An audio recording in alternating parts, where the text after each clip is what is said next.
Alors que je scrollais oisivement sur mon fil d'actualité, que j'étais en quête de nouveaux livres à te résumer, je suis tombé sur cet ouvrage au titre étrange. Pourquoi nous dormons ? Ça n'est pas une question qu'on se pose beaucoup dans notre vie de tous les jours et en fait c'est une terrible erreur. J'ai décidé de t'en parler aujourd'hui parce que le sommeil est une composante essentielle du bien-être, mais honnêtement je ne pensais pas que c'était à ce point-là. Le docteur Matthew Walker, qui a écrit ce livre, nous explique que la plupart des gens sont en manque de sommeil chronique, c'est-à-dire qu'ils ont l'habitude de ne pas dormir suffisamment. Et pour cause, il y a une espèce de convention sociale à ne pas dormir. Combien de fois est-ce que tu as entendu des « ouais, pas le temps de dormir, moi je bosse, tu vois » ou encore des « ben, je me reposerai quand je serai dans la tombe ou à la retraite ». Si on se prive d'un peu de sommeil, ça nous donne l'impression d'avoir le temps de faire plus de trucs et c'est même encouragé. Combien de personnalités politiques, de Thatcher à Macron, ont d'ailleurs admis qu'elles ne dormaient que 3 à 5 heures par nuit.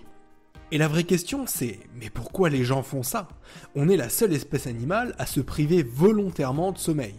Je veux dire, quand je rentre le soir et que je vois mon chat affalé sur le canapé, j'ai pas franchement l'impression qu'il se prive beaucoup.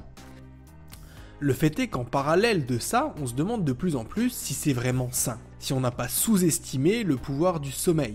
Regarde toutes ces boîtes qui mettent des naprooms à disposition de leurs salariés, toutes ces applis et montres connectées qui mesurent la qualité et la durée du sommeil. Plus qu'une composante essentielle du bien-être, le sommeil est une considération sociétale et dans ce résumé, on va répondre à 5 questions sur le sommeil. Alors, on se réveille et bienvenue sur eBook, la chaîne de podcast où on vous résume des livres sur le dev perso et le mindset. Quoi qu'il en soit, je te recommande vivement ce livre parce qu'il contient plein d'anecdotes, des exemples auxquels on ne s'attend pas et de manière générale, on y apprend plein de trucs. Si tu as envie de savoir s'il pourrait te plaire, reste bien jusqu'au bout de cet épisode. Évite simplement de me prendre au pied de la lettre et de t'endormir en plein milieu, parce qu'on va répondre à 5 grandes questions sur le sommeil. Dormir assez, ça veut dire quoi ? Pourquoi notre corps a-t-il besoin de dormir ? Quelles sont les conséquences d'un manque de sommeil ? Que faut-il éviter de faire si on veut dormir mieux ? Et enfin, quels sont les conseils à suivre pour un sommeil de meilleure qualité ? Première question, est-ce que tu dors assez ? En fait, c'est une question importante parce que, comme on l'a dit, de plus en plus de personnes sont en dette de sommeil et ça leur cause pas mal de problèmes. Des études révèlent que près de 14% des Français souffrent d'insomnie chronique, c'est-à-dire qu'ils ne dorment pas autant que ce que leur tranche d'âge requiert. Ainsi, un adolescent devrait dormir entre 8 et 10 heures, un adulte entre 7 et 9 heures, tandis que pour une personne de 65 ans ou plus, 7 à 8 heures suffisent. Ça, c'est pour l'aspect quantitatif, donc pour respecter le seuil médical recommandé. Mais à côté de ça, il y a aussi l'aspect qualitatif, tout ce qui est perception. En effet, tu devrais essayer de te poser les questions suivantes. Est-ce que tu serais prêt à te rendormir vers 10 ou 11 heures du matin si c'était possible ? Est-ce que tu serais capable de fonctionner normalement jusqu'à midi sans prendre de café ? Ça, c'est 2 questions fondamentales, mais il y a aussi d'autres pistes. Par exemple, est-ce qu'il t'arrive d'être là, sur ton téléphone, à relire plusieurs fois la même phrase ? Et si tu n'avais pas mis un réveil ce matin, est-ce que tu serais resté dormir plus longtemps ? D'ailleurs, est-ce que tu as tendance à user et abuser du bouton snooze ? Cette notion de perception, elle est importante parce que si tu dors 12 heures par nuit, donc plus que ce que le seuil médical recommande, mais que tu es quand même fatigué, ça peut indiquer d'autres problèmes, par exemple une dépression ou encore de l'apnée du sommeil, dont on rappelle qu'elle est non diagnostiquée dans 80% des cas. Mais alors deuxième question, pourquoi nous dormons ? C'est la question de ce livre.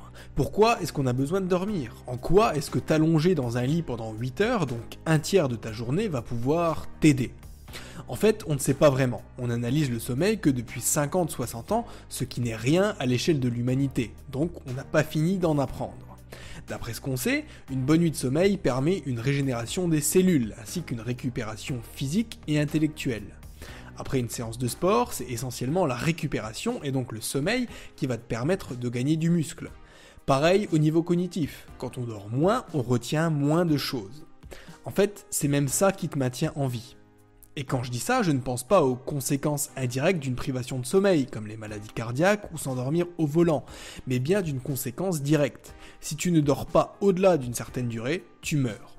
La privation de sommeil est même reconnue comme une méthode de torture par les conventions internationales et est utilisée depuis des siècles comme technique d'interrogatoire. D'une certaine façon, on peut dire que l'humanité est en danger parce qu'elle dort moins qu'auparavant. Mais pourquoi ? Déjà, il y a ce problème de mode de vie effréné, de la convention sociale à ne pas dormir, mais aussi celle de la dépense énergétique. Si on est programmé pour dormir autant, c'est parce qu'on est censé avoir des modes de vie moins sédentaires, des conditions de vie rudes et des boulots super physiques, ce qui était globalement le cas jusqu'au siècle dernier. Donc, troisième question, si on dort moins, quelles sont les conséquences d'un manque de sommeil ? Si tu ne dors pas plusieurs jours d'affilée, ok tu meurs.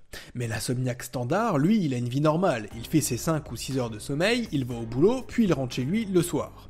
À long terme, ce mode de vie peut générer un stress, des maladies cardiovasculaires et même des accidents de la route.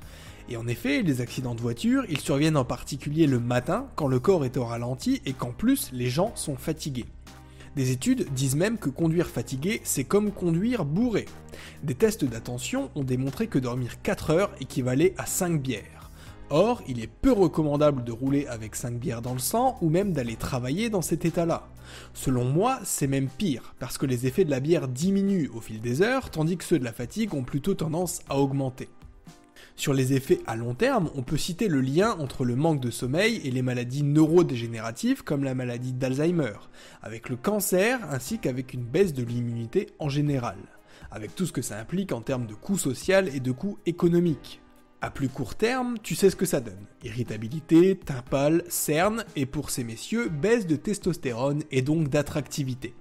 Il y a même des études qui ont été réalisées et dans lesquelles on montrait à des personnes des photos de 2 jumeaux, l'un ayant suffisamment dormi mais pas l'autre. Presque à chaque fois, celui qui avait plus dormi était jugé plus attractif que son frère. Tout ça pour dire que tous les gars qui viennent se faire passer pour des surhommes en disant qu'ils dorment 4 heures par nuit, en réalité c'est contre-productif. Aussi, on est plus impulsif quand on est fatigué. Donc ça veut dire qu'on va réagir en prenant le chemin le plus court, le moins fatigant. On va préférer le couple canapé Netflix plutôt qu'une séance de sport. Et on se dira plus facilement des trucs du genre « Oh et puis merde, ce soir, McDo ». De même, tu iras plus vite au conflit faute d'avoir l'énergie pour réfléchir posément. Et enfin, dormir peu cause des troubles de l'attention. Donc dans ces conditions, comment est-ce que tu veux faire pour retenir le contenu de tous mes podcasts ? Quatrième question, quoi éviter pour mieux dormir ? Le premier point, c'est les écrans. Forcément, dans nos sociétés hyper connectées, on en a toujours un sous les yeux. L'ordinateur quand on est au bureau la journée, le téléphone pendant la pause déj, la télé le soir en rentrant, et j'en passe. Le truc, c'est que la lumière bleue émise par les LED perturbe notre horloge biologique parce que notre cerveau l'assimile à la lumière du jour.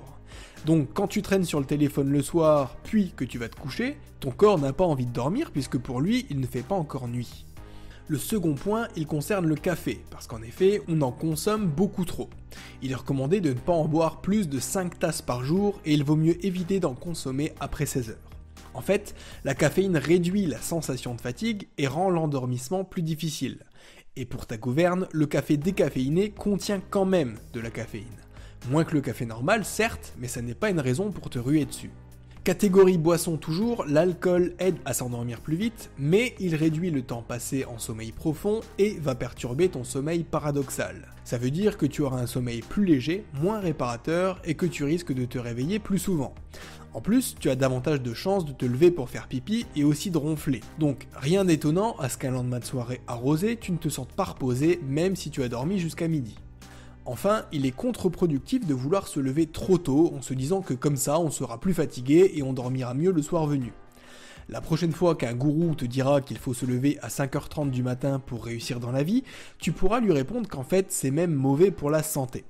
Selon l'auteur, ça dérègle complètement le cycle circadien et en particulier chez les jeunes. Pour lui, les horaires d'école, collège et lycée sont une aberration. L'école commence trop tôt, ce qui force beaucoup d'ados à se lever entre 5 et 6 heures pour avoir le temps de se préparer et de prendre le bus. Et pour ceux qui diraient « Oh, ça va !» De deux choses l'une, non seulement ça ne va pas, mais en plus 5h du matin pour un ado, ça équivaut à 3h du matin pour un adulte. Or, si tu devais te lever à une heure pareille 5 jours par semaine, tu serais beaucoup moins patient et bienveillant avec tes collègues et tes clients. Et en plus, ta santé physique et mentale en prendrait clairement un coup. Tout ça sans compter sur les conséquences dramatiques que ça a d'un point de vue sociétal. On ne compte plus le nombre de médecins ou encore de juges qui dorment peu en raison de leurs nombreuses heures de travail et alors même qu'ils ont la vie de nombreuses personnes entre leurs mains. 5e et dernière question, comment mieux dormir? On a vu ce qu'il fallait éviter de faire pour mieux dormir. Voyons maintenant ce qu'il faudrait faire. La première clé, c'est la régularité, c'est-à-dire se lever et se coucher toujours à la même heure, y compris le week-end. Si tu as des problèmes d'endormissement, il vaut mieux privilégier des méthodes douces ou en tout cas des méthodes d'endormissement naturelles. Donc on oublie l'alcool mais aussi les somnifères, qui ne sont pas si efficaces que ça, sans compter les effets qu'ils peuvent avoir à long terme. Par méthode naturelle, j'entends qu'il faut éviter de dîner quelque chose de trop lourd par exemple, parce que ça en demande beaucoup au corps et que ça l'empêche de se concentrer sur la qualité du sommeil. Aussi, il est recommandé de dormir dans une pièce aux alentours des 18 ou 19 degrés parce que le corps a besoin d'être refroidi pour s'endormir. D'ailleurs, pour l'anecdote, un bain chaud aide le corps à se refroidir, contrairement à ce qu'on pourrait penser. Donc si tu as envie de te faire plaisir cet hiver tout en te reposant davantage, tu peux miser là-dessus. Enfin, tu peux faire en sorte de produire plus d'hormones favorisant le sommeil, comme la sérotonine ou la mélatonine. Pour ce faire, rien de bien compliqué. Fais en sorte de dormir dans le noir complet et consomme certains aliments qui t'en font produire. Par exemple, prendre un petit lait chaud avant de dormir, ça va pouvoir t'aider. Aussi, il y a plusieurs autres méthodes qui existent, comme par exemple l'hypnose. Tu peux trouver plusieurs séances d'hypnose gratuites sur YouTube, et je te mets l'une d'elles en description. Voilà, j'espère que ce résumé t'aura plu, et si c'est le cas, n'hésite pas à liker, à partager et à t'abonner. Je te dis à bientôt pour un nouveau résumé, et je te souhaite une bonne nuit, c'était ebook, ciao ciao.